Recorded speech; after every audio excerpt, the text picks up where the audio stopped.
saya izin bertanya, Ustaz ya. Tadi sempat disampaikan oleh Ustaz bahwa eh, kan kita tahu Ustaz ya bahwa hari ini tuh orang Islam itu terkesan banyak kalah dalam berbagai sisi. Kita itu kecondongannya miskin, kurang harta, kemudian di sisi pendidikan juga kita kalah, politik kita kalah, apapun itu, bahkan teknologi dan lain sebagainya kita kalah, Ustaz. Kalau kita berkaca dengan ajaran Nabi Shallallahu Alaihi Wasallam, ajaran Islam ini kan luar biasa, bahwa umat Islam itu didorong untuk menjadi umat yang kuat gitu, umat yang kaya. Adanya syariat zakat, kurban, haji, itu mendorong kita sebagai umat yang kaya. Lalu sebagai pribadi dan orang yang apa namanya kepala rumah tangga, kira-kira apa yang bisa kita lakukan Ustaz, untuk bisa menjadi apa ya, menjadi keluarga yang lebih kuat gitu, dengan tadi mendengarkan apa bahwa ajaran Islam itu begitu paripurna gitu Ustaz.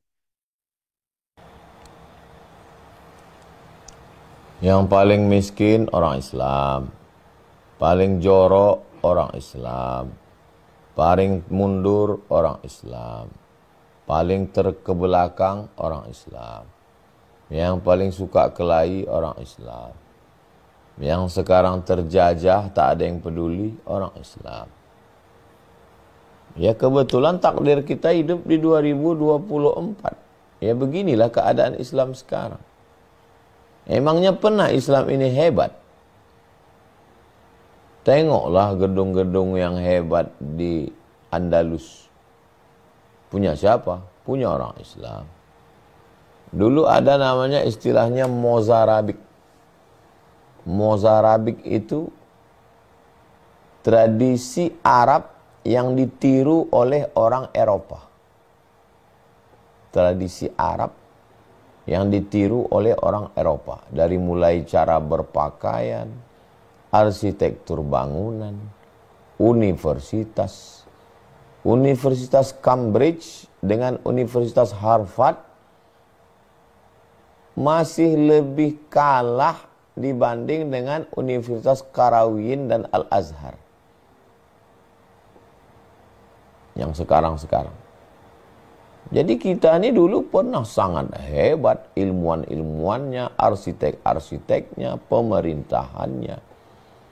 Ketika umat Islam sedang sibuk mengkaji filsafat, waktu Abu Ja'far Al-Mansur, Khalifah Bani Umayyah, menerjemahkan kitab-kitab filsafat Yunani, Sokrates, Demokritos, Aristoteles, Thales, orang Eropa baru belajar cara nulis nama.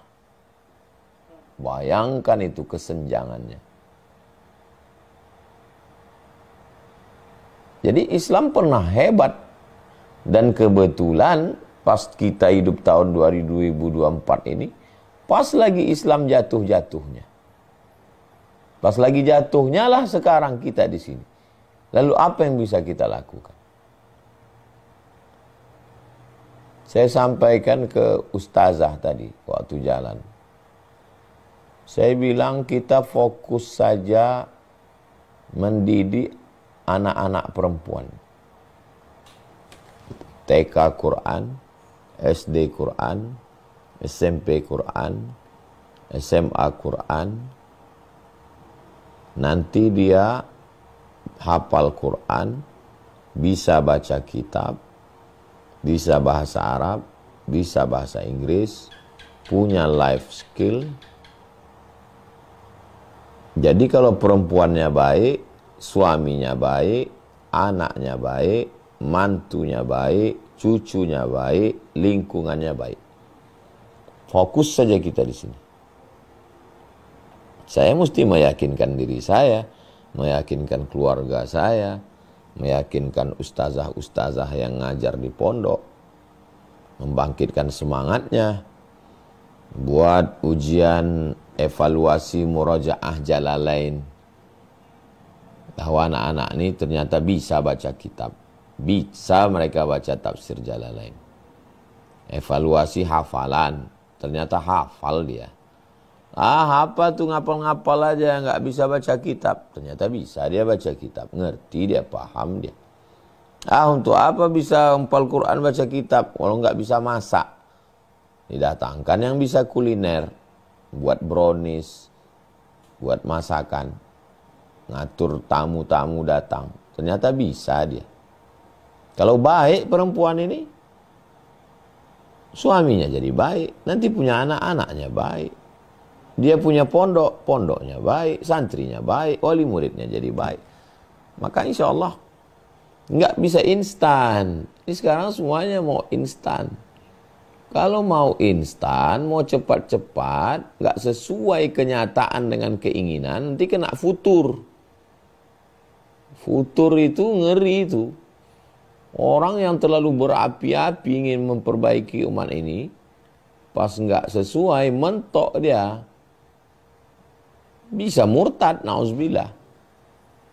Bisa nggak punya semangat sama sekali. Akhirnya bayangkan dari mulai sibuk ngurus anak tahfiz jadi sibuk ikan koi, bisa. Bisa orang gitu. Dari mulai sibuk ngurus anak muda jadi ngurus sepeda ontel, bisa. Pelarian itu.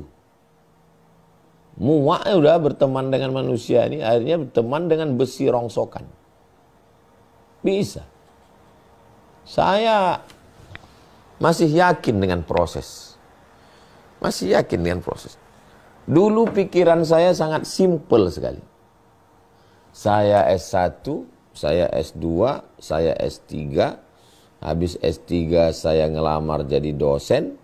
Saya akan ngajar di Kuala Lumpur di Malaysia. Saya ngajar di Brunei. Saya pergi seminar sana pakai dasi, pakai jas, pakai peci, pakai ruang ber-AC. Saya nulis, saya presentasi buku. Ternyata tidak sesimpel itu. Mesti masuk hutan, masuk kampung. Dan ada kenikmatan di situ. Tapi tak bisa dilaksanakan sendiri. Saya dengan yang saya alami sekarang, saya nyaman dengan sekarang ini. Jumat, Sabtu, Ahad, Senin saya keliling. Selasa, Rabu, Kamis saya di pondok. Apakah kalau kita mati selesai masalah dunia ini? Ya tidak, dunia belum selesai. Nanti turun Nabi Isa, turun Dajjal, perang, selesai, baru selesai. Jangan pernah mau menyelesaikan dunia ini. Imam Syafi'i meninggal, nggak selesai dunia ini. Kita berbuat sesuai dengan kemampuan kita masing-masing. Apa yang bisa kita buat, kita lakukan. Mungkin yang kita tanam sekarang, kita pun nggak pernah menengok pohonnya. Zawaqan ala ahadikumul qiyamah, kalau kamu sudah mau mati, wa fi yadihi fasilah, di tanganmu ada bibit korma, kau tanamkan, kau mati. Jangankan makan buahnya, nengok pokoknya pun nggak pernah. Tapi bukan berarti kita putus asa. Apakah saya akan melihat santri-santri ini nanti punya pondok? Nggak tahu saya. Saya optimis aja. 3 tahun kalian hafal Quran, 3 tahun kalian baca kitab. Aku mau kalian selesai S1, baru kalian pulang ke kampung. Kalian mesti punya pondok. Kalian mesti punya santri. Kalau mati saya di jalan, saya sudah berbuat. Diteruskan nanti oleh santri-santri. Itulah yang bisa kita lakukan. Jangan terlalu bersemangat dan ketika mentok hilang semangat. Jangan pula sampai tak ada semangat sama sekali. Wa kadzalika ja'alnakum ummatan wasata. Mudah-mudahan apa yang kita lakukan ini ikhlas karena Allah dan bermanfaat. Demikian Bang Alvin Firdaus.